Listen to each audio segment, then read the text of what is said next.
श्री स्वामी समर्थ. आज आपण एक नवीन रेसिपी घेऊन आलो आहोत. साबुदाणा चकली. उपवासासाठी जी साबुदाणा चकली खातो आपण ती बनवणार आहोत. त्यासाठी मीठ घेतले 2 चमचे. अर्धा किलो साबू तांदूळ मी रात्री भिजत घातला होता आणि सकाळी बघा किती छान सॉफ्ट झाला आहे. पाणी थोडं जास्त ठेवायचं. आपण खिचडीसाठी ठेवतो त्यापेक्षा थोडं जास्त. हिरवी मिरची घेतली आणि 4 बटाटे घेतलेत, मोठे उकडून घेतलेत ते मी. अर्धा किलो साबुदाण्यासाठी एवढे बटाटे बस होतात. आता आपण हे बटाटे किसून घेणार आहोत.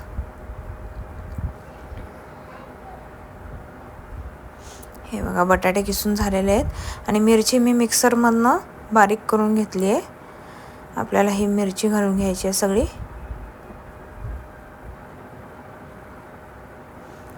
आता याच मिक्सरच्या भांड्यामध्ये आपण काय करणार आहोत, थोडं बाइंडिंग छान यावं त्यासाठी साबुदाणा ओबडधोबड असा आपण मिक्सरमधनं काढून घ्यायचा आहे.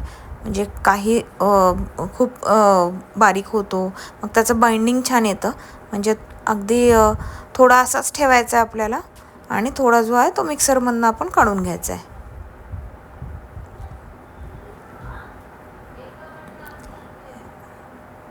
हे बघा अगदी एखाद 2 वेळाच फक्त फिरवायचं आणि बस होऊन जातं. म्हणजे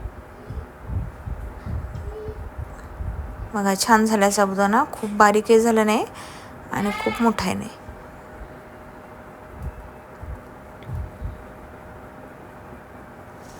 आता हे बघा थोडे साबू तांदूळ आपण असे अख्खेही टाकलेत म्हणजे ते दिसायलाही छान दिसतं. आणि हा काही मी साबुदाणा अगदी बारीकही केला आहे म्हणजे बाइंडिंग छान येतं त्यासाठी. मीठ घालून घेतलं आहे. आता हे आपल्याला छान मळून घ्यायचं आहे.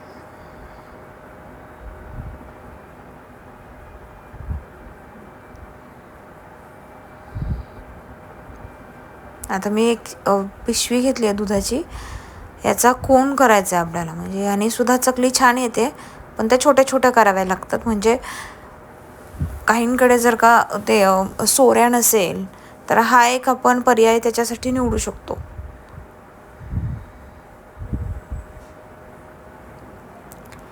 बाइंडिंग बघा किती छान आलं आहे. खूप असं घट्टही झालेलं नाही आहे आणि खूप पातळही नाही आहे. म्हणजे एकदम अगदी परफेक्ट आहे चकली बनवण्यासाठी.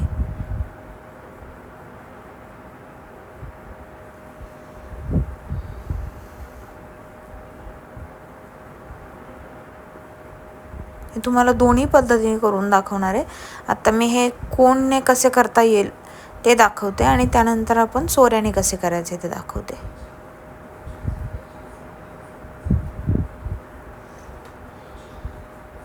हे बघा मी एक रबर बँड लावून घेतला आहे त्याला.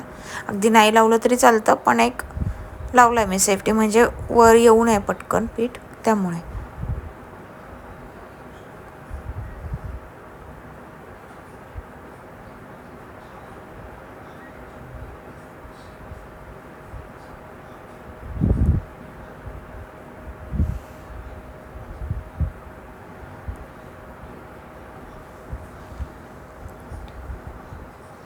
अशा पद्धतीने तुम्ही करू शकता.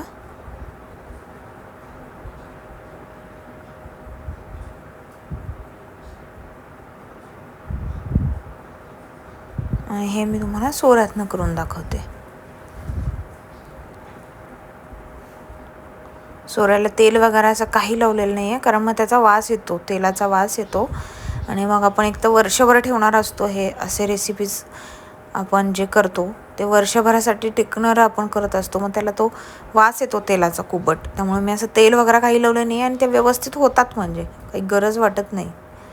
हे बघा सोऱ्याने अगदी छान करू शकतो आपण. आता मी तुम्हाला सगळ्या चकल्या घालून मग दाखवते.